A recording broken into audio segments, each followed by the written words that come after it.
Alright, time for a beginner's guide to Hecarim. I'll be playing this in a low elo as well. This account is... we're playing against around high bronze, low silver. So yeah. I'm just gonna go for basic pathing, basic concepts on this champion, which can easily allow you to set up, well, yourself to carry games with. Now initially at about 50 seconds you want to press recall when you're standing close to your red buff, or the buff that you're not starting on. Could also be blue buff, could also be the other red buff, doesn't really matter. Ideally speaking, in this elo specifically, it is actually best to start topside.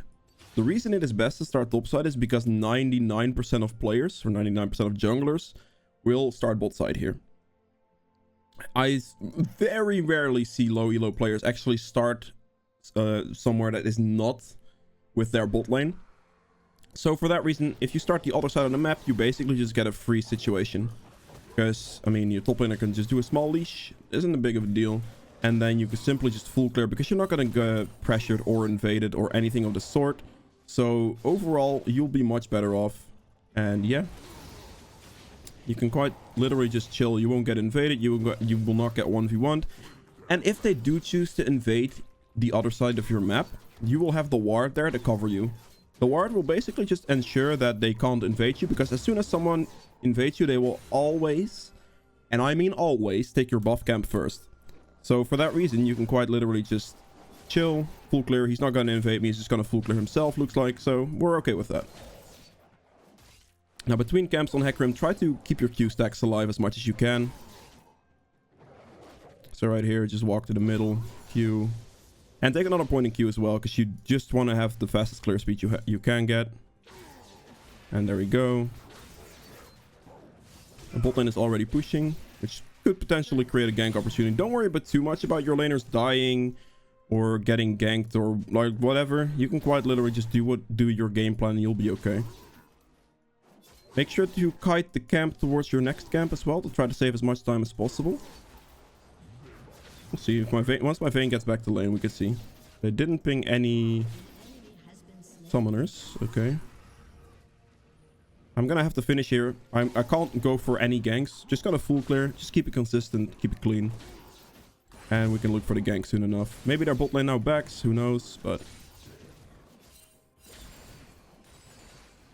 if they do back, I'll just go bot scuttle here. Right, I'm gonna sweep. He goes in aggressively. I like it. There we go. Just a full clear into a bot gank. Take both kills because I'm confident in myself. The enemy jungler will be topside. There is never a situation to counter gank you here because they just don't expect it. Also, bot lanes generally don't expect to get ganked like that very early. Because most junglers start bot side and they will clear towards topside. So for that reason, you slightly have the advantage there as well. Now my Gromp is respawning soon, which should mean his Gromp is respawning soon as well, I would assume. So I'm just gonna wait here and take a second tier Gromp, basically punishing him even more. It's a slight sneaky trick you can apply to just get one of his camps additionally. Now, early death timers are quite low, so he might actually straight up run here and get it from me, but I don't think so. I don't think he'll be fast enough, realistically. There we go, we got it. We just stand in the... Damn it. He just was fast enough to see me go into the bush there, unfortunately. I'm just gonna run. I don't want to fight him because my bot lane's in base. I have negative priority there. So is he gonna go this aggressive on me? Interesting. Okay, sure. See if Blitz has a hook ready. Let's just auto attack move on him. Okay. Yeah, sure. If he wants me to help me push, that's completely okay. There we go.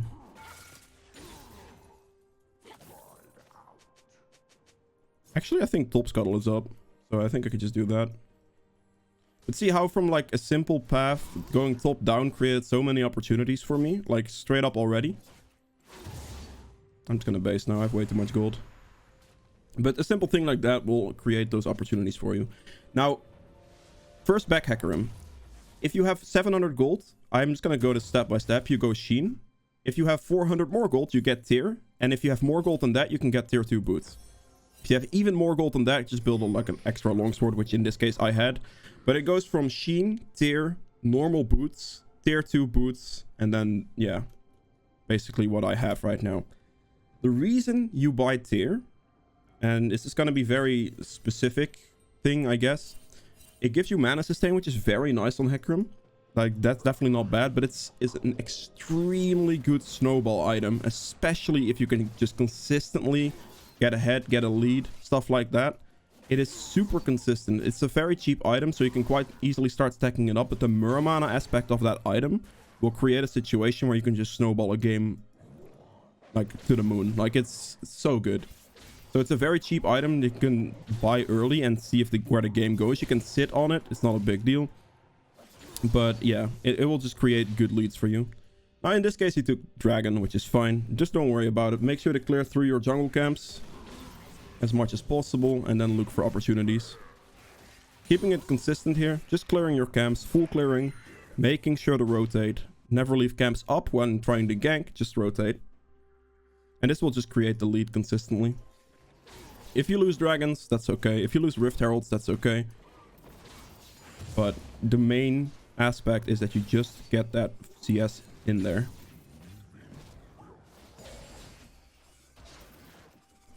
Okay, actually, I think their support will be back in lane soon as well, so I can quite literally just do this.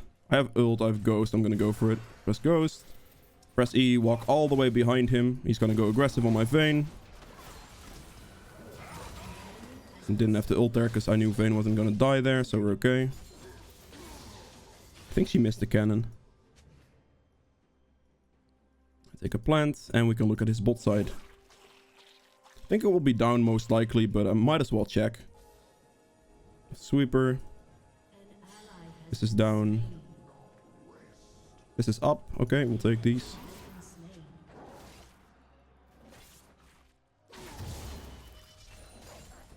I just made a rotation. We basically did the same path I did from level 1. We went top side, cleared down, did a bot lane gank, checked his bot side jungle, and we're just gonna do this again every time. Alright. We get Triforce.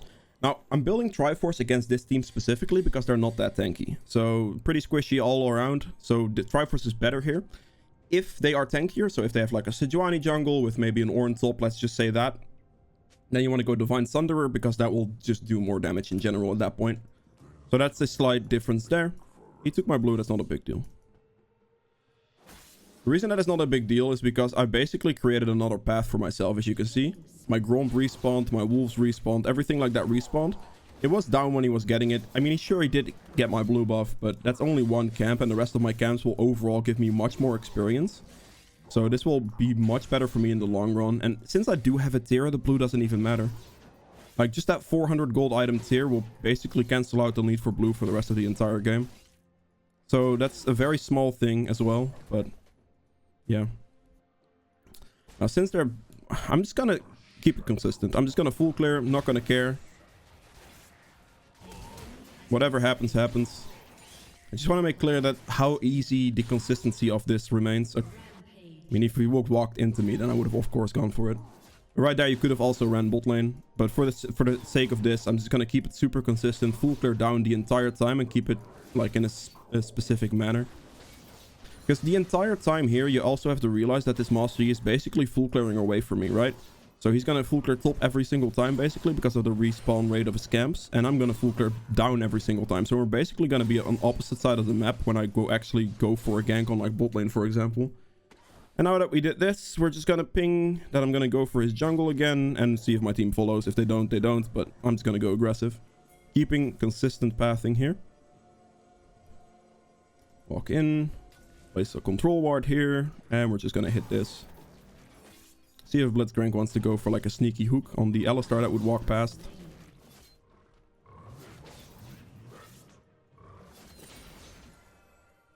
I mean... Blitzcrank? You know what? Jhin is just walking up, so I'm gonna go for it. Just walk in from behind.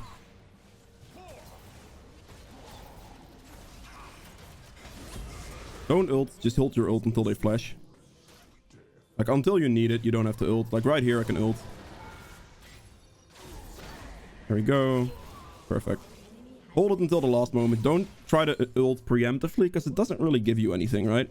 They could flash your ult, they could do a bunch of stuff, but yeah. I'm just gonna punish and take his wolves again.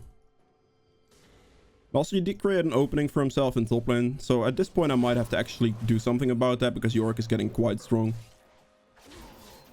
But on the other side of the map, I basically won bot and mid lane, so yeah. Again, simple pathing here. Just did the same thing I'd been doing the entire game. Full clear down, take his bot side 2 camps, invade, look for scuttle, whatever. And yeah, consistency. And we're just gonna do the same thing again. This time we're gonna play towards this dragon as well. And we'll see if Yorick shows up somewhere as well. As you can see, this pathing created a 96 CS for me. I'm by far the highest in the entire game. Don't worry about your teammates either, by the way. Like, whatever they type, it doesn't matter. If they force you to gank or ask you to gank a lane, doesn't matter. I could check scuttle here. I currently have negative bot lane priority, so going for the dragon here is not even a viable play. Because both my bot and my mid lane base, so if they get dragon here, they get dragon here. It's kind of sad, but like there's not much I can do about it because of that specific situation. Because Vayne has to still come out of base, they still have to do all of this here. Now, I wouldn't normally maybe look for a top lane play here, but actually going towards dragon here is slightly better. Because of the objective. So I'm just gonna clear down, specifically clear down again. He should be going to dragon here, because I think Mastery is just doing it, but I don't think he's doing it fast enough for me to actually have to hurry up with my raptors, so we could just go now. He's doing it. And I'm a higher level than him. Currently, that matters. Next patch, it won't matter. Next patch is in like a couple days. Or actually, yeah. So it's not a big deal. You can still win the smite this way, but I'm still levels higher, so I'll be stronger than him regardless. Whatever. His bot side camps are up, so they are mine. Still not too worried about top lane. Just don't worry about it too much. In this case, like, I would have went to kill that Yorick there if the dragon wouldn't have been spawning. Because I just want to have that dragon at this point, right? Like, I don't give him a free dragon. The initial one he got. After that, I'm not going to give him another one. He's not going to win this. Just press this. Okay, good. Smited Gromp there because it gives me HP as well. Like, you get missing HP. So even if he would have gotten me low, I would have still chunked him out. Just back again, get Triforce. He's gonna get my blue. He wants the blue. Okay. Whatever. This is also Muramana, like, territory. Like, if your teammates take your camp, take your blue, it's not that painful. Just hope he doesn't take my Gromp. Oh, we're good. Yeah, this counteracts every single mana problem you might have on Hecarim tier. And as you can see, the CS difference here, just from simple consistency pathing. From clearing top down, looking for a bot gank, invading his bot side. Repeat, repeat, repeat, repeat. And I'm here. Much stronger than the enemy team, basically. I'll do wolves and I'll do top scuttle, and then I'll look for the one top gank here to try and help my team out a little bit before he tilts off the moon.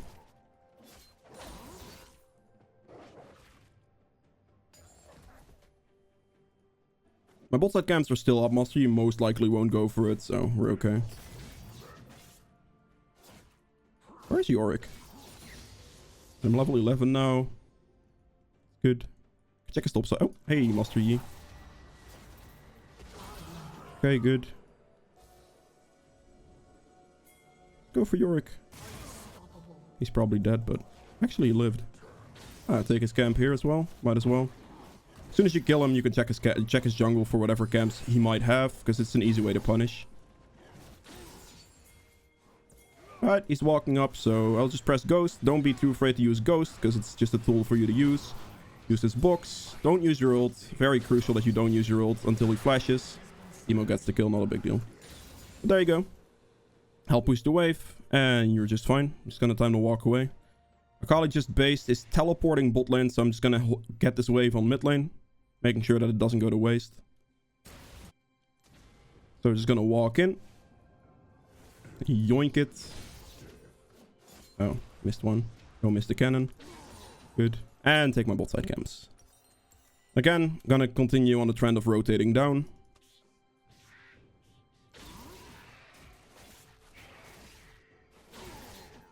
There we go. That will die to burn. And just keep rotating down.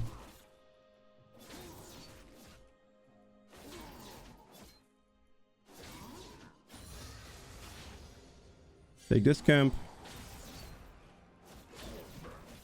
Now here, I could look for a bot lane gank potentially. My Vayne's in base.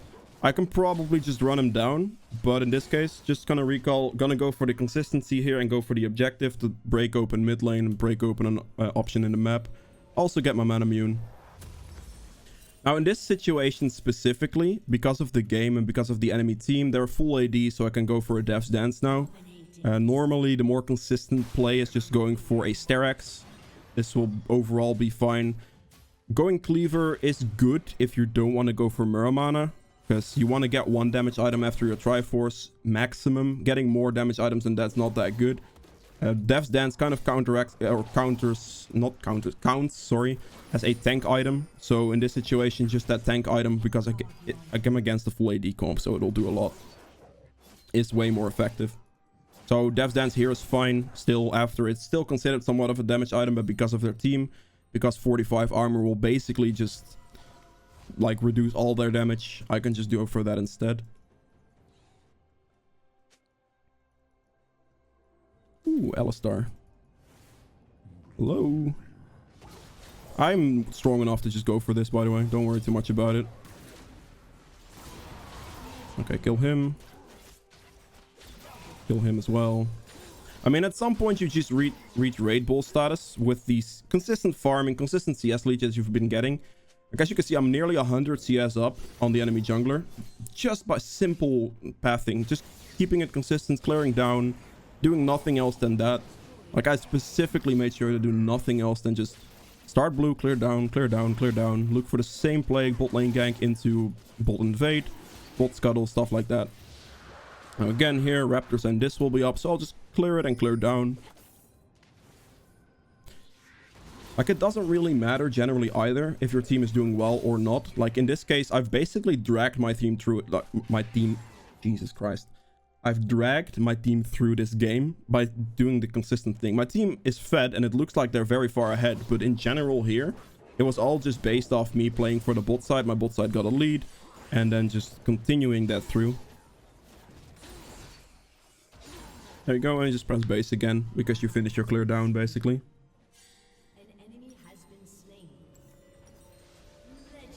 So I'll get this, sell this, get that, and we're just gonna go back on the map. Take my top side 2 camps again. I could still look for this herald actually. I have like a minute to do it. I'll ping it, see if my blitz and my Vayne would show for it. Vayne goes bot. I probably won't be able to do it then in time.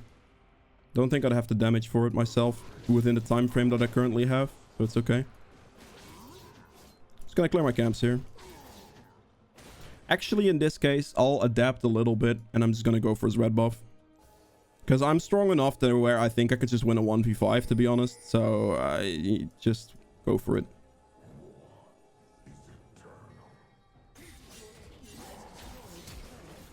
Thank you. Good flash. Goodbye. I don't worry too much about the kill, because chasing here into a completely dark jungle is not ideal. I could get killed for that if I got 1v5. Like, I'm saying I can 1v5. I'm not saying I want to necessarily 1v5, if you know what I mean. Let's see if they are here. Nope, didn't walk this way. Oh, Jhin is there. He's dead. He's walking this way.